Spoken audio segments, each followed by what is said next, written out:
Olá meus irmãos, a paz do Senhor Jesus. No vídeo de hoje eu quero trazer um acréscimo sobre os meus vídeos relacionados ao tempo do fim. Besta que era e não é, as 70 semanas, 2.300 tardes e manhãs. Então esse vídeo ele é direcionado para pessoas que já me acompanham. Se você não me acompanha, se você não assistiu nenhum vídeo relacionado ao tempo do fim no meu canal, pode ser que você não entenda o que eu estou falando nesse vídeo, o que eu vou falar nesse vídeo.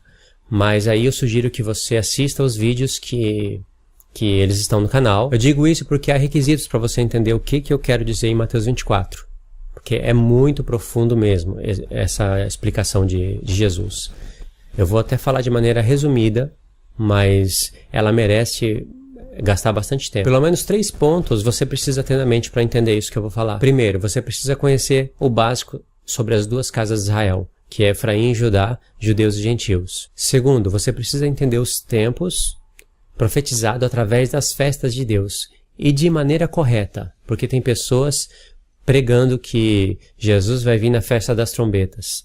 Então, após a festa das trombetas, tem a festa da expiação, onde o sumo sacerdote entra no templo, realiza a expiação dos pecados através de um carneiro e de um bode, e depois, só depois que ele sai do templo, ele vai tratar com o segundo bode para completar a expiação dos pecados.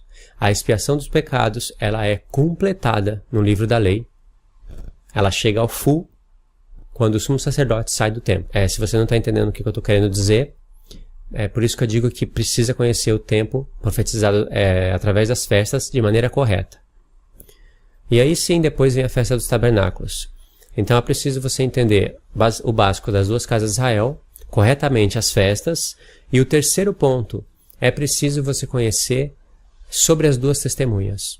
As duas testemunhas não é Moisés e Elias vindo em duas pessoas na terra, não é Moisés e Enoque, não é Moisés e sei lá quem mais alguém possa dizer.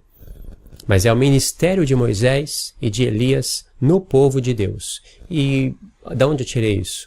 Eu tirei isso da lei, dos profetas, das palavras de Jesus e da revelação de Apocalipse. Eu já tenho vídeo no canal explicando isso, o vídeo tá longo, tá comprido, mas vale a pena você assistir, ok? Então vamos começar uma leitura de Mateus 24. Eu já tenho mostrado nos meus vídeos que 2.300 tardes e manhãs, ela é um tempo no qual se encaixa na metade da última semana. Eu tenho mostrado através de alguns ângulos, mas há variedades de ângulos para você entender isso, coisa que eu não vou ficar frisando agora. Você precisa se desviar da pregação dos adventistas. Eles cometem um erro grave ao discorrer sobre essa doutrina, sobre essa pregação. Eles são coerentes em alguns pontos, mas na maioria do que eles vão falar é doutrina de homem. Então você precisa tomar muito cuidado, porque quando você vai pesquisar no YouTube sobre 2.300 tardes e manhãs ou no Google, eles predominam, porque eles pegaram essas profecias para estudar e não estudando a palavra de Deus totalmente, acompanhando o livro da profetisa deles, Ellen White, e também por não conhecer o tempo através das festas e não conhecer as duas casas de Israel, eles foram por caminho que não é o caminho que Deus está direcionando na palavra. Mateus 24. Aqui em Mateus 24, Jesus ele vai mostrar o que ele pensa das 2.300 tardes e manhãs e o que ele pensa sobre as 70 semanas. O que Jesus está falando é muito profundo, precisa de vários estudos para explicar. Eu vou fazer um resumo de Mateus 24. Ora, Jesus, tendo saído do templo, ia se retirando, quando se aproximaram dele os seus discípulos para lhe mostrar os edifícios do templo. Semana 69, certo? Só para relembrar, os adventistas acham a ideia da última semana para o final ridícula, uma coisa sem pé e sem cabeça, embora em Apocalipse você encontre 2 tempos de 1.260 dias, que eles convertem para anos, e você encontra a expressão tempo, tempos e metade de um tempo, que é paralelo com Daniel 7 e com Daniel 12, onde mostra que depois de tempo, tempos e metade de um tempo, vem o ancião de dias. Eles convertem tempo, tempos e metade de um tempo para 1.260 anos. E embora tenha se acabado os 1.260 anos, Jesus não veio. E também tem a expressão 42 meses 2 vezes. E mesmo encontrando esses cálculos, sem contar os 3 dias e meio que as 2 testemunhas são mortas. Isso para eles é mistério. Mesmo eles encontrando isso, eles ainda dizem que as 70 semanas se cumpriu no passado. Por incrível que pareça, quando a pessoa não quer enxergar, ela não enxerga. Se fizesse os cálculos, né? Não, a última semana ficou para o futuro. Chegasse em Apocalipse, final do livro, do fechamento, da conclusão da palavra de Deus, e não tivesse nada, tudo bem. Mas chega lá e tem. E ainda a expressão 3 dias e meio. 3 dias e meio é o quê? Metade de uma semana. 3 dias e meio, onde as 2 testemunhas são mortas, mas antes elas têm que profetizar por 1260 dias, aonde não pode chover. Nesse contexto está a besta que sobe do abismo, que é o 8º rei, o último reino da terra. Mesmo assim, eles não enxergam. Então aqui está a semana 69. Verso 2. Estando ele sentado no Monte das Oliveiras, chegaram-se a ele os seus discípulos em particular, dizendo: Declara-nos quando serão essas coisas, e que sinal haverá da tua vinda e do fim do mundo. Essas coisas, você tem que ler Mateus 23 para entender. Respondeu-lhes Jesus: Acautelai-vos que ninguém vos engane, porque muitos virão em meu nome, dizendo: Eu sou Cristo. E a muitos enganarão. E ouvireis falar de guerras e rumores de guerras. Olhai, não vos perturbeis, porque forçoso é que assim aconteça. Mas ainda não é o fim. Só aqui nessa parte, Jesus ele profetizou vários tempos. Guerras e rumores de guerras, isso acontece em vários tempos. Mas aí Jesus fala, não é o fim. Ou seja, não chegou o tempo do fim, ou o final dos tempos. Mas é interessante a expressão tempo do fim, porque Jesus ele vai usar aqui no final dessa explicação dele, ele vai falar sobre Antíoco Epífanes, ele vai usar o contexto histórico de Antíoco Epífanes, que está em Daniel 8. Jesus disse, não é o fim, porquanto se levantará nação contra nação, reino contra reino, haverá fomes e terremotos em vários lugares, mas todas essas coisas são o princípio das dores. Em outras palavras, não é o fim ainda. De novo, ele está profetizando tempos e disse não é o fim. Através de outras palavras, né? Porquanto é o princípio das dores. Então sereis entregues à tortura e vos matarão, e sereis odiados de todas as nações por causa do meu nome. Aqui ele já não está falando somente para os discípulos, mas todas as gerações aonde acontecesse essas guerras, nação contra nação, etc. E principalmente visualizando o tempo do fim. Nesse tempo muitos hão de se escandalizar, e trair-se-ão uns aos outros, e mutuamente se odiarão. Igualmente hão de surgir muitos falsos profetas, e enganarão a muitos. Aqui Jesus está montando um contexto de Apocalipse. Lá em Apocalipse você vai ver a besta, e você vai ver o falso profeta, que é a besta que se levanta da terra. E aqui Jesus, está no plural, falsos profetas, mas no Apocalipse está em singular. Só que falso profeta, quando você vai ver, é muitos homens. Né? Só está em linguagem simbólica, né? Porque se levantou uma besta. É como se dizer, a primeira besta que se levantou do mar, ela é o 8º rei. Faz menção ao chifre pequeno. Só que não está falando a respeito só de um homem, mas de um reino. E apontando para um homem. Aí Jesus continua no verso 12. E por se multiplicar a iniquidade, o amor de muitos esfriará. Mas quem perseverar até o fim, esse será salvo. Aqui Jesus falou do tempo do fim.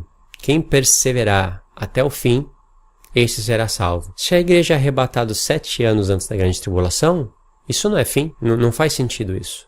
Falar que a igreja vai ser arrebatada antes da grande tribulação, porque isso não é o fim. Jesus fala de quem perseverar até o fim. Mas será que ele está dando uma mensagem para os que ficarem? Continuando. E este evangelho do reino, aqui está a palavra-chave. Este evangelho do reino. Aqui é a chave de tudo. Será pregado no mundo inteiro, em testemunho ou para testemunho a todas as nações. E então virá o fim. Profetizou o tempo do fim. Que tempo que é esse? É o tempo do fim. Não está escrito a expressão o tempo do fim, mas aqui está o tempo do fim. Então virá o fim. Logo após Jesus ter falado do tempo do fim, ele disse, quando, pois, virdes estar no lugar santo, a abominação da desolação, ou, como diz em outras traduções, o abominável da desolação, predita pelo profeta Daniel, quem lê entenda. Você vê a ligação? Logo após Jesus ter falado do tempo do fim, ele cita o capítulo 8 do profeta Daniel. Aqui há mistérios que eu não quero explicar tudo em um vídeo. Por que Jesus não citou o capítulo 7? Que tem um chifre pequeno, que está fazendo guerra contra os santos, durante tempos e metade de um tempo, aí vem o ancião de dias e estabelece justiça eterna. Por que ele não citou o chifre pequeno de Daniel 7, mas ele citou o de Daniel 8, que é uma briga entre dois reinos, Pérsia e Grécia? Isso é extremamente revelador. Eu vou explicar só alguns pontos, mas é muito complexo isso daqui. Tem vários ângulos para você entender o porquê. Porque não é só repetir o que Jesus falou. Não é só porque ele apontou, falando do tempo do fim, né, falando do tempo da grande tribulação. Não é só porque Jesus apontou o dedo para Daniel capítulo 8, que a gente tem que apenas repetir isso que Jesus falou. A gente tem que entender o porquê que Jesus está usando um contexto histórico do tempo de Antíoco Epífanes, do tempo da Grécia, para profetizar o tempo do fim. Você percebe uma coisa, que os adventistas, eles não olham para o livro de Macabeus. E eles são historicistas. Eles vão procurar reflexos na história toda, vasculhar vários livros, o que aconteceu nas histórias, para interpretar Apocalipse, mas eles não tocam no livro de Macabeus, porque o livro de Macabeus vai contradizer tudo o que eles pregam. Por isso que é importante ler Macabeus. Quando Flávio Joséfo lia o livro de Macabeus, lia o livro do profeta Daniel, Flávio Joséfo, um historiador, ele disse que Antíoco Epífanes dominou Jerusalém por 3 anos e meio. Da onde ele tirou isso? Da onde Flávio Joséfo tirou 3 anos e meio? Ele tirou isso de uma interpretação do livro do profeta Daniel e de entender corretamente o que significa 2300 tarde, manhã. Isso é que está no hebraico. Ele entendeu isso. E os adventistas, eles têm até pavor de mexer no livro de Macabeus, ou de estudar Flávio Joséfo. Eu não estudei, mas como eu sou pesquisador, eu vejo as informações essenciais. Eu não vou ler o livro todo de Flávio Joséfo. Prefiro ler todos os profetas da Bíblia, né? Sem dúvida. Mas tem informações essenciais. E aí você pega isso como chave, porque os adventistas são historiadores, mas eles não pegam nesses livros. Agora vamos voltar no verso 14. Quando Jesus disse, e este evangelho do reino será pregado no mundo inteiro, em testemunho a todas as nações, e então virá o fim, Jesus acabou de profetizar o tempo do fim, logo em seguida vai apontar para o abominável da desolação, aonde, estudando o capítulo 8, você vai ver escrito tempo do fim. É engraçado que é um contexto histórico no tempo da Grécia, mas fala tempo do fim. Alguns judeus falam que se referia ao tempo do fim do reino da Grécia, mas não é isso que o livro do profeta Daniel está falando no capítulo 8, porque a explicação segue Daniel 10, 11 e 12. A explicação do capítulo 8 segue na conclusão do livro do profeta Daniel. E ali você jamais vai poder afirmar que é no tempo da Grécia. Esse é um dos motivos pelo qual Jesus aponta, ao falar da grande tribulação e do tempo do fim, aponta para o capítulo 8 de Daniel. Um dos motivos apenas. Aí, quando Jesus fala, e este evangelho do reino será pregado no mundo inteiro, primeiro você tem que entender qual é o evangelho do reino que está na mente do Criador das profecias. O que está na mente das igrejas?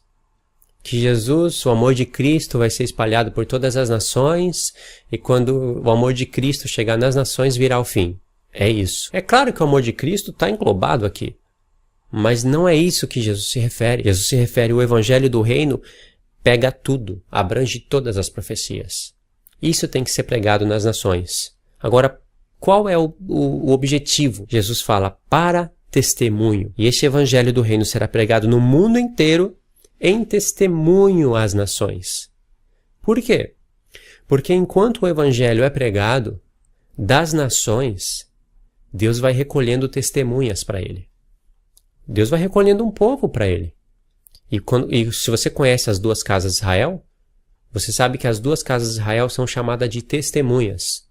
No livro do profeta Isaías, principalmente, 3 vezes. Lá aparece o termo duas casas de Israel.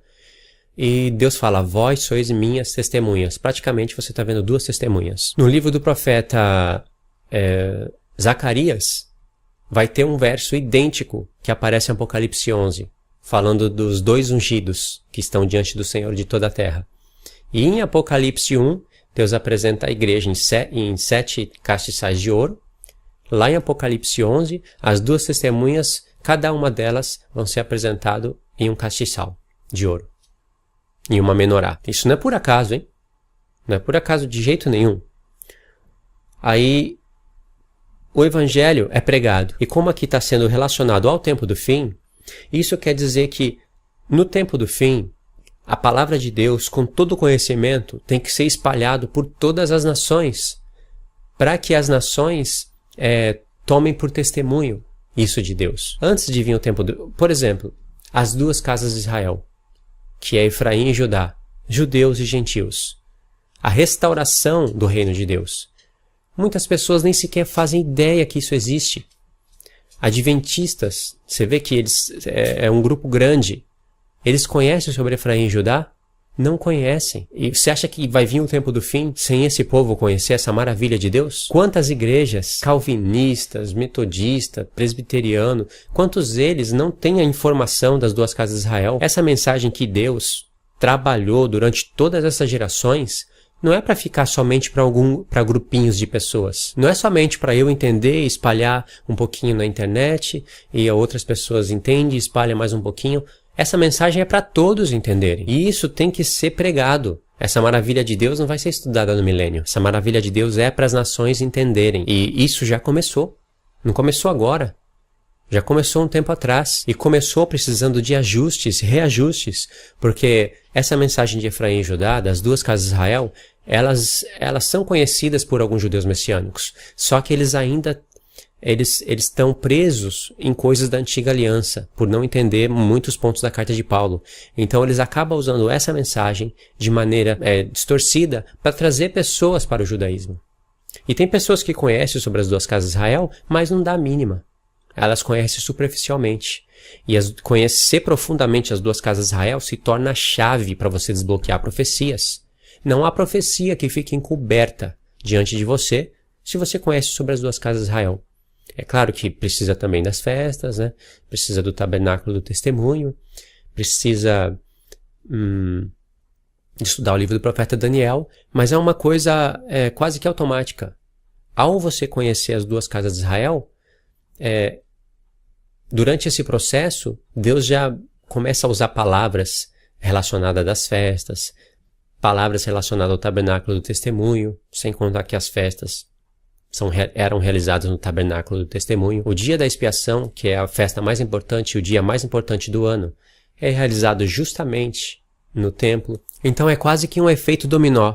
Se você estuda profundamente as 2 casas de Israel, você vai ter que entender sobre as festas, sobre tudo isso que eu estou falando. E aqui já está falando de nações, recebendo o testemunho de Deus e se recebe o testemunho de Deus e aceita, vai ser testemunha de Deus. E a gente sabe que das nações, Deus está preocupado com judeus e gentios que vão crer nele. Judeus e gentios, número de 2. E logo em seguida Jesus fala, e este evangelho do reino será pregado em todo o mundo, no mundo inteiro, em testemunho. A palavra testemunho aqui. Em todas as nações. Isso quer dizer que Deus vai recolher testemunhas de todas as nações, judeus, gentios. Deus vai recolhendo, vai fazendo a coleta, até que todos entendam o evangelho do reino. E aí, quando se completar o número das 2 testemunhas, aí o ministério de Moisés, Deus vai jogar do alto. O ministério de Moisés e o ministério de Elias na igreja. E darei poder às minhas 2 testemunhas, sendo revestidas de poder do alto. Poder vindo do alto. Lembra Pentecoste. E darei poder às minhas 2 testemunhas, o ministério de Moisés e Elias. Ele vai jogar do alto quando formar o número das testemunhas de Deus. E logo em seguida, em Apocalipse 11, diz, e elas profetizarão. Revestimento de poder e profetizarão. Ou seja, Pentecoste e trombetas. Profetizar é falar o evangelho de Deus, trombetas. E a gente sabe que elas profetizam o dia da expiação, que é onde o sumo sacerdote sai do templo. A entrada do sumo sacerdote no templo é Jesus ascendendo aos céus. Isso fala, o escritor de Hebreus fala isso. Agora, o que significaria então o sumo sacerdote saindo do templo, com a expiação do povo quase que completa, porque ele ainda tem que fazer tratar com o segundo bode? Significa Jesus vindo dos céus,